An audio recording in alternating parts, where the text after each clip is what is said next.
Just তোমরা এইভাবে সাজাবা, মানে এই যে এই দিক থেকে এই দিকে সাজাবা, জাস্ট প্রত্যেকটাই একইভাবে এই দিক থেকে সাজাবা, এই দিক থেকে সাজাবা।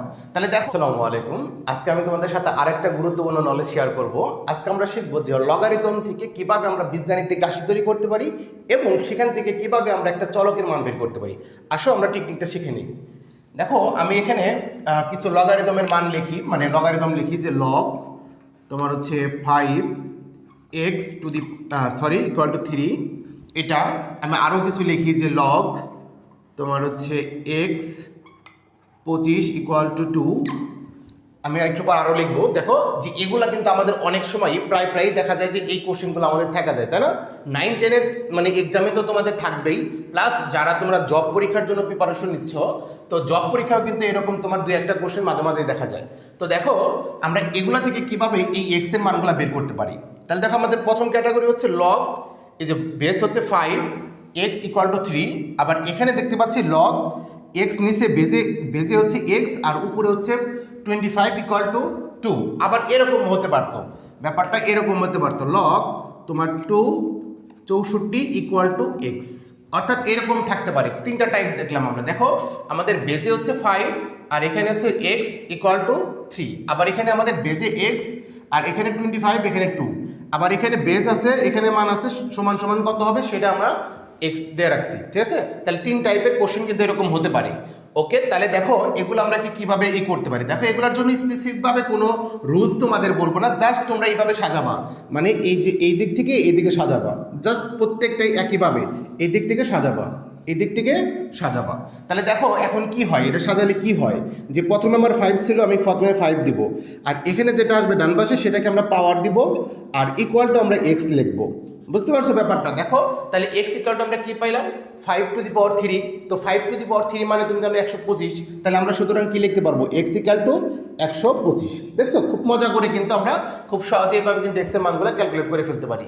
তাহলে দেখো এখান থেকে আমরা এক্স এর মান বের করে ফেললাম 125। তো সেম ভাবে দেখো এটাও যদি আমরা করি তাহলে আমরা কি লিখবো, প্রথমে যে এখানে যেটা আছে সেটা লিখবো, যেখানে আমাদের এক্স ছিল আর ডান পাশে যেটা ছিল সেটা পাওয়ারে আসবে, আর ইকুয়াল টু এই উপরে যেটা ছিল সেটা হবে। জাস্ট তোমরা এইভাবে একটু সাজাবো আর কি। তাহলে দেখো এখন আমাদের বাম পাশে আছে এক্স স্কোয়ার, ডান পাশে আছে 25। তাহলে আমরা এক্স এর মান বের করবো। তাহলে দেখো আমরা চাইলে কি করতে পারি যে এখানে এক্স স্কোয়ার আর এখানে আমরা 5-এর উপরে মানে 25 যেহেতু, তাহলে আমরা লিখতে পারি 5-এর উপর স্কোয়ার। এখন দেখো আমরা জানি যে পাওয়ার যদি সেম হয় তাহলে বেস দুইটা সেম হয়ে যায়। তাহলে যেহেতু এখানে পাওয়ার 2 আর 2 মিলে গেছে, তাহলে আমরা লিখতে পারবো সুতরাং এক্স ইকুয়াল টু 5। তাহলে দেখো এক্স এর মান আমরা 5 পাই গেলাম। ওকে, তাহলে দেখো সেমভাবে যখন আমাদের এই টাইপটা থাকতো তখন কি করতাম আমরা, দেখো সেমভাবে একইভাবে যে প্রথমে 2 ছিল আমরা 2 লিখবো, ডান পাশে যেটা ছিল সেটাকে পাওয়ার দিব, আর এখানে যেটা ছিল সেটা ইকুয়ালের পরে লিখবো। তাহলে দেখো 2 to the power x equal to 64। তাহলে আমরা যেটা করতে পারি, দেখো আমাদের যেহেতু পাওয়ারে হচ্ছে আমাদের অজানা রাশি, অর্থাৎ বেস দুইটাকে সেম বানাইতে হবে, আর 64কে তুমি জানো যে 2 টু দি পাওয়ার 6 দিলেই 64 হয়ে যায়। তাহলে দেখো আমাদের বেস দুইটা মিলে গেছে, তাহলে আমরা কি করবো, পাওয়ার দুইটা সেম লিখতে পারবো। তাহলে আমরা লিখতে পারবো সুতরাং এক্স ইকুয়াল টু 6। দেখছো খুব মজা করে কিন্তু এভাবে আমরা খুব সহজে তোমার এই প্রবলেমগুলো সমাধান করতে পারি। তাহলে দেখো আমি তোমাদেরকে আরেকটা ক্যাটাগরি করে দেখাই, আমি এটা একটু মুছে ফেলি, আমি এটা মুছে তোমাদেরকে আরেকটা প্রবলেম দেখাই, ওটা দেখাইলে আমাদের সকল প্রবলেমগুলো এখানে সমাধান হয়ে যাবে একদম। তাহলে আমরা এখানে লিখি লগ তোমার হচ্ছে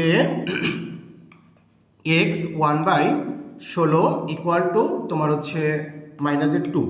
দেখো -2 দিয়ে একটা দিলাম, আর এখানে আমরা ভগ্নাংশ দিয়ে একটা দিলাম।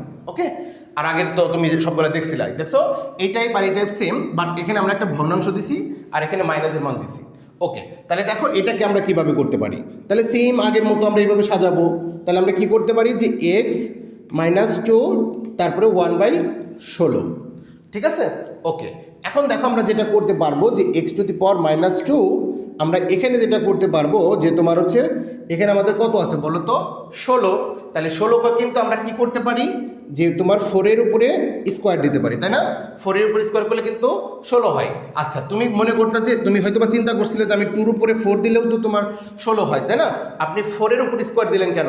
আচ্ছা 4-এর উপর স্কোয়ার দিচ্ছি এই জন্যই, দেখো আমাদের এখানে পাওয়ারটা আছে কত, -2, এই জন্য আমি দিছি ওটাকে মিলানের জন্য। তাহলে দেখো আমরা তো জানি যে নিচ থেকে যদি কোনো কিছু উপরে চলে যায় তখন কি হয়ে যায়, পাওয়ারটা বিয়োগ হয়ে যায়, অর্থাৎ এখানে বেস হচ্ছে আমাদের 4 আর এই যে স্কোয়ার ছিল সেটা উপরে গিয়ে 2 হয়ে যাবে।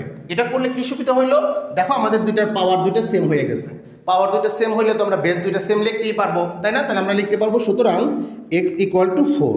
তাহলে দেখো এভাবে কিন্তু আমরা মজা করে খুব সুন্দর করে এরকম লগারিদম থেকে আমরা হচ্ছে এক্স এর মান বা অজানা রাশির মানগুলো বের করে ফেলতে পারি।